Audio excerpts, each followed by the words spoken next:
Assalamualaikum warahmatullahi wabarakatuh.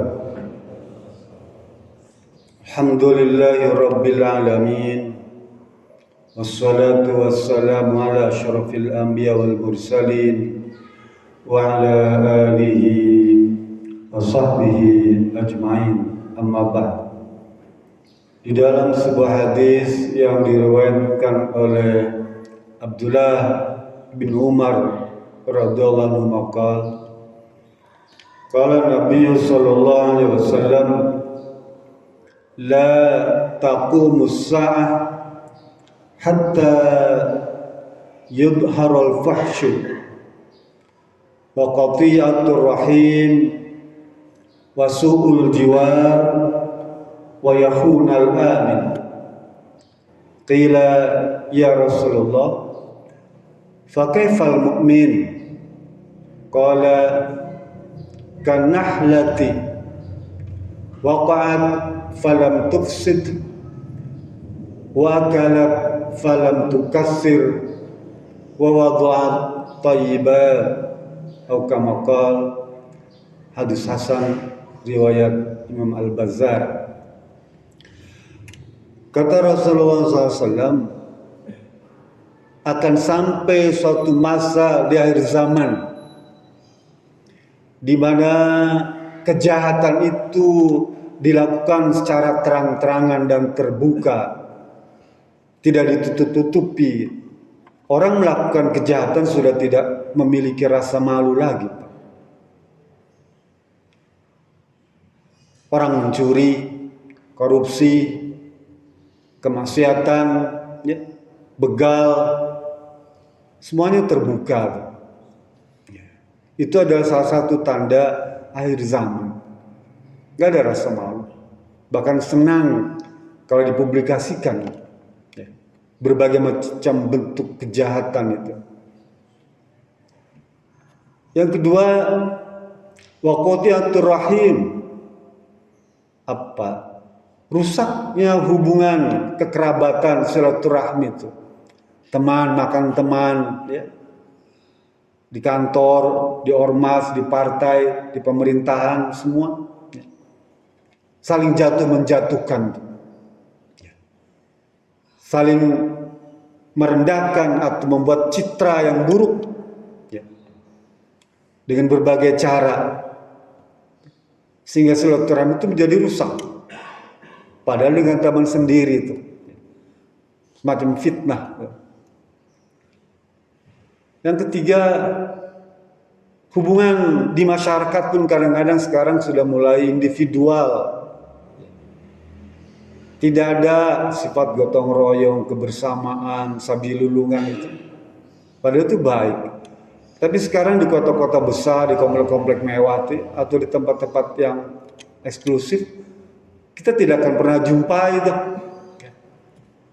kebersamaan. Enggak. Komplek-komplek perumahan itu jarang sekali. Ada satu dua mungkin. Pada umumnya tidak pernah kita jumpa itu. Dan yang keempat, wa yakhunal amin. Pengkhianat, ya, terhadap amanah yang dibantu, dari mulai tingkat dasar sampai tingkat tinggi, sampai para pemimpin tuh kita nampak berkhianat itu, ya, mengkhianati amanah yang diembankan itu, ya. Padahal kata Rasulullah SAW, orang yang pertama kali masuk neraka adalah pemimpin yang membuat peraturan, undang-undang, keputusan, ya, yang menyengsarakan rakyat. Yang pertama kali masuk neraka adalah pemimpin, Pak. Yang membuat peraturan, undang-undang tuh, ketentuan segala macam, kepres macam-macam, yang isinya menyengsarakan rakyat. Ya. Lalu Rasul ditanya, ya Rasulullah, wa kaifal mu'min? Bagaimana sikap orang yang beriman kalau nanti sampai pada zaman tuh masa tuh? Kira-kira nggak ada petunjuk orang beriman itu kayak apa? Lalu sikapnya kayak apa? Lalu Rasul jawab, kanahlati, orang beriman itu harusnya seperti seperti lebah. Lebah itu ya, kita sering lihat itu lebah. Waqa'at falam tufsid. Lebah itu dia hinggap di bunga tuh. Pohon tuh yang ada bunganya ya. Mesti dia bunga. Tapi bunga itu tidak pernah rusak, Pak. Lebah sekalipun hinggap di bunga tuh sebelayutan tuh, tapi bunga itu tetap utuh. Nggak rusak. Dia cuma mengambil sedikit saja sari bunga itu. Tidak merusak. Lah, orang beriman juga harus begitu. Kalau kita tinggal di suatu tempat atau diamanatkan jadi pemimpin, bertugas di lembaga-lembaga, ya, jangan merusak. Kalau di masyarakat jangan bikin kegaduhan, jangan bikin perbuatan kejahatan, jangan memotori jadi praktek kemaksiatan di masyarakat itu. Ya, jangan. Diajak masyarakat jadi berjudi misalnya, jangan, gak boleh itu ya. Dalam berbagai macam bentuk. Masyarakat digiring untuk buat maksiat, jangan. Tidak merusak. Nah, kadang-kadang kita sebaliknya. Seorang diangkat jadi pemimpin di BUMN misalnya. Apa yang terjadi? Rusak semua. Utang aja digedein. Contoh misalnya. Sekarang lagi rame kan begitu ya. Sebenarnya kita tidak boleh begitu, orang beriman itu ya. Harus menjadi lebih baik. Wakalat falam tukassir, yang kedua tuh. Ciri orang beriman itu satu tadi, seperti lebah tadi, kalau hinggap di bunga tidak merusak. Orang beriman tinggal di masyarakat, di lingkungan apapun, dia tidak merusak. Yang kedua, fakalat walam tukassir. Kalau dia memakan, Pak, memakan nih, lebah itu tidak serakah. Nggak serakah. Dia ambil madu, tepung sarinya sedikit saja, tidak sampai mati tuh, tidak sampai bunga tuh layu, tidak. Kita pun sama, kalau kita makan tuh, Pak, cari nafkah tuh, jangan serakah. Bajing itu cuma makan kelapa tuh nggak cuma dibolongin sedikit, ya. Paling pinggirnya aja tuh bajing tuh ya. Besok dia ke lubang itu lagi tuh bajing tuh. Ngambil lagi sedikit. Besok lagi satu butir kelapa itu dia bisa habiskan untuk 2 minggu lah. Minimal 1 minggu baru habis itu semua, Pak. Bajing. Tapi kalau bajingan, ya, bukan cuma 1 butir kelapa 1 minggu, 1 kebun dihabisin tuh, Pak. Ya.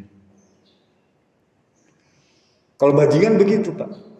Kucing itu kalau kita makan dia makan ikan habis mancing tuh ya, makan ikan goreng. Kucing nungguin bengong ngeliat ya. Dia cuma nunggu bagian tulangnya aja tuh. Nunggu tulang tuh, kucing. Kadang-kadang istri kita suka pakai presto. Udah tulangnya kita makan, kucingnya kebagian ya. Padahal dia nunggu rezeki dari kita tuh, kucing.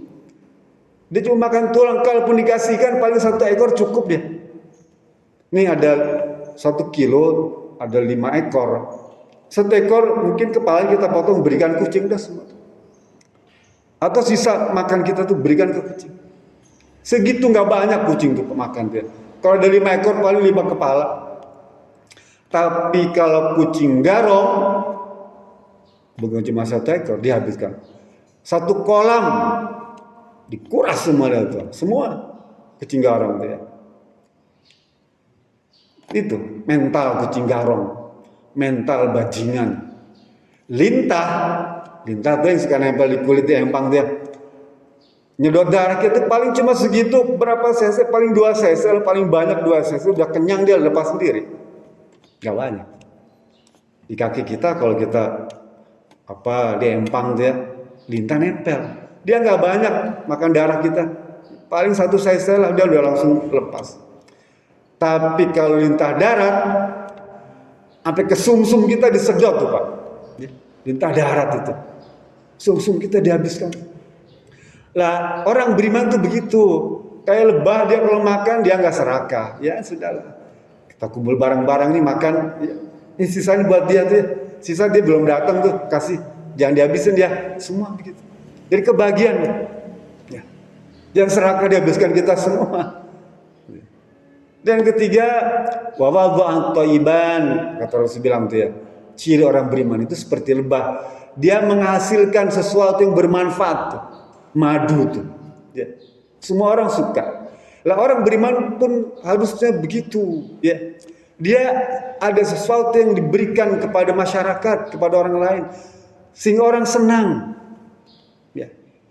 Dirasakan manfaatnya tuh. Khairun nas anfa'uhum linnas.